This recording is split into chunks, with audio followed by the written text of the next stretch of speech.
What's going on, guys? Amazing Watt here, back with another video, and in today's video we're going to be ranking the festival units from least good to best. So let's get into it. Alright, so as you guys know, we have 4 festival units in the game on the JP version of the game. At the moment, we have Lostvayne Meliodas, Goddess Elizabeth, Festival King, and the One Escanor. So we're going to be going over the rankings of who is the best and who is the worst of the festival units. I just want to make this clear at the beginning. No festival unit is a bad unit.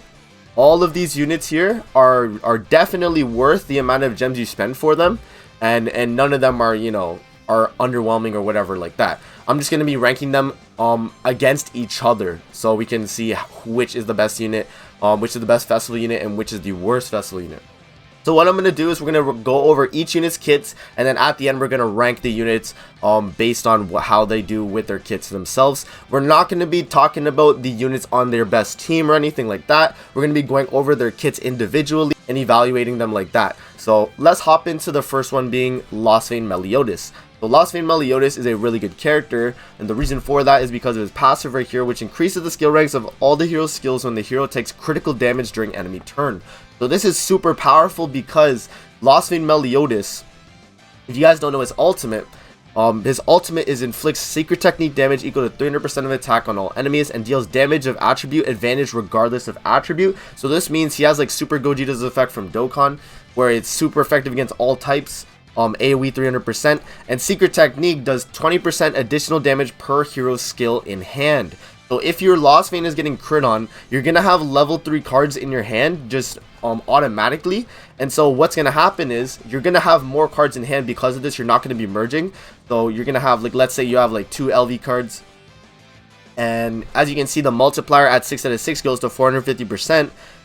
And the secret technique multiplier actually increases as well to 60%. So per card in hand, you're doing 60% extra damage on top of 450% AoE attacks effective against all types. Like, Lostvayne Meliodas is a very, very powerful unit.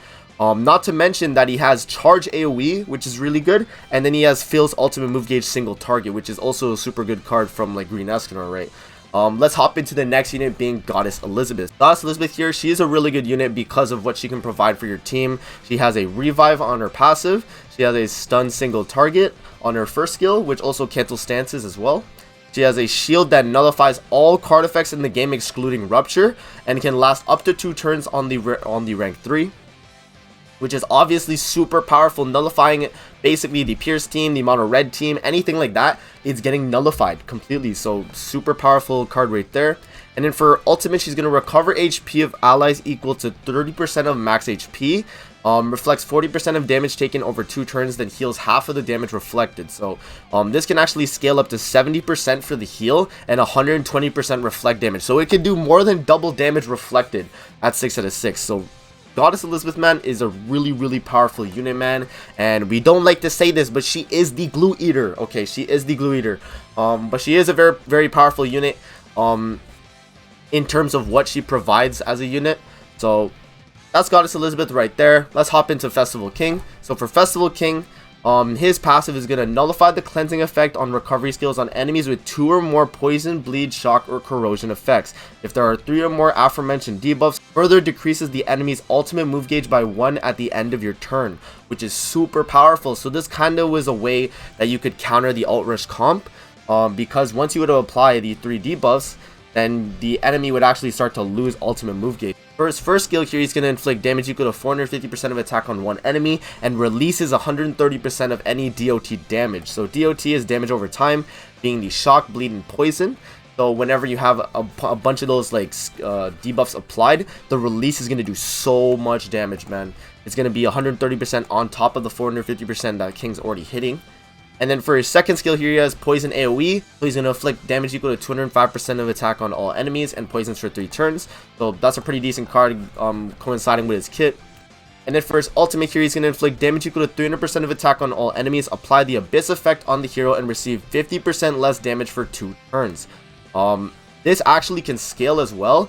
So the Abyss multiplier scales up to 60%. Which is super powerful, and then the ultimate itself can scale up to 450% as well. So yeah, man, I mean, Festival King is a pretty good unit as well. The only thing that I would say that's a little bad about Festival King is that he does need some support, in that he can't apply all 4 of these debuffs on his own. He can only apply the poison debuff. So that's just something to note about Festival King. Let's hop into the One Escanor. So the One Escanor, he came out recently on JP. He's actually super insane, man. So for the One Escanor's passive, the hero gains a buff which increases all stats by 6% at the start of an allied turn. When there are 3 stacks to the effect, remove debuffs and become immune to debuffs for 1 turn. After that, removes a stack until 1 stack is left, then stacks the buff accordingly again. So basically, it works how the One Escanor worked in the anime, where you get your most power around noon, but in game it would be like 3 turns, and then after that you start to you lose your power, but it does start to go back up again as well. And so the Escanor, the One Escanor also has a skill here called Influx, which is additional 0.8% damage per 1% remaining HP, and does 500% of attack on one enemy. This card can nuke tons of units, man. I've seen this card one-shot like LVs, Goddess Elizabeth at level 3, full health. So the One Escanor, man, this card is actually insane. For his second card here, he's just going to inflict damage equal to 600% of attack on one enemy. This is just raw 600% attack, so just straight up, just like raw damage, man. Like just like Derriere, the one does so much damage on this card as well. But I've seen that the Influx card actually just does more because of the Influx ability itself. But yeah, that's just something to know right there. And then for his ultimate, he's going to inflict damage equal to 720% of attack on one enemy. Then inflicts additional death damage. Which death damage does is it inflicts 20% of the final damage as additional damage. And this can actually scale up to 100%, doing double damage on the enemy. So if you drop the One Escanor's ult on a Goddess Elizabeth's gonna die and revive and then die again. So her revive is nullified completely, which is actually insane. And then the multiplier itself can scale up to 1080% and do double damage at 1080%. So man, the One Escanor is just a super busted unit. Now that we went over all 4 of the festival units, let's start to rank them in how good they are. So the worst festival unit in the game, in my opinion, is going to be Festival King. And the reason for that is, as I said earlier, he needs more support to be able to proc his passive and to do damage on his single target release card. His ultimate is very powerful. The Abyss card is very powerful. At 6 out of 6, you're going to be one-shotting people, you know, which is just something good to note as well. But the problem is, Festival King without Hendrickson is a pretty mediocre unit, I'm not even gonna lie. His ultimate is the only saving grace I see of his kit, because once he applies just a poison debuff, the DOT is not going to release a lot of damage anyway. It's going to do a decent amount, but it's not going to be as much as if you had all 4 of these debuffs, and you're not going to be sealing the enemy's recovery or reducing their ultimate move gauge. So just because of that, I feel that Festival King needs support, and without support, he's just a pretty, you know, he's just a decent unit, you know what I mean? He's not the best, not the worst, anything like that. So the next unit I'd say is like, you know, third best, I guess, or second worst, would be Lostvayne Meliodas. And the reason for that is because Lostvayne Meliodas is very, very powerful, but the One Escanor and Goddess Elizabeth are just so much more powerful in what they can provide for the team. Lostvayne Meliodas can wipe the team with his secret technique ult. He does get rank ups on his skills, which is powerful, but overall, what Goddess Elizabeth and the One Escanor can provide does more than Lostvayne, in my opinion. Not to say that Lostvayne is a bad unit, because he's still top tier in the meta. Lostvayne can be run on many teams and still do really well, which is another saving grace about him. Honestly, like, Goddess Elizabeth and the One Escanor, they would be better units than Lostvayne Meliodas in terms of what they can provide for their team. So if we go into Goddess Elizabeth now, Goddess Elizabeth is the second best festival unit in my opinion. And the reason for that is because she has stun. She's able to nullify a unit for 1 or 2 turns, prohibiting all their actions. She has a revive for her team, which can revive anyone from when they die, giving them the HP from when they died. She has a shield that nullifies all effects in the game, and then has a reflect ultimate. So in terms of what they provide as a unit for their team, just from their own kits, not applying other units' kits as well, Goddess Elizabeth can provide a lot for your team, man. Even though she is a glue eater, she can provide a lot. She can stun, she can revive, she can drop shields, she can reflect. Overall, she is very powerful, man. And I gotta give her the credit where it's due, that she is better than Lostvayne Meliodas in terms of what she provides with just her kit alone. So that's Goddess Elizabeth. And the best festival unit in the game, in my opinion, is going to be the One Escanor. And the reason for that is because the One Escanor, if you go first, you're not losing with the One Escanor. It's impossible because this guy just does too much damage. Just does too much raw damage. The One Escanor will come onto the field and take away a Goddess Elizabeth revive first turn and possibly kill a Goddess Elizabeth revive on the first turn, which is absolutely insane.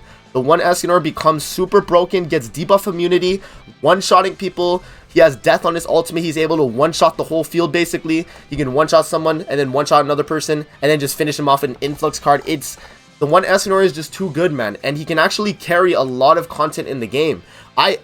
Just for reference, I went through the entire story mode with the One Escanor and carried me all the way up to the most recent chapter on JP. That just goes to show how powerful this unit can be, and that is why I believe the One Escanor is the best festival unit in the game.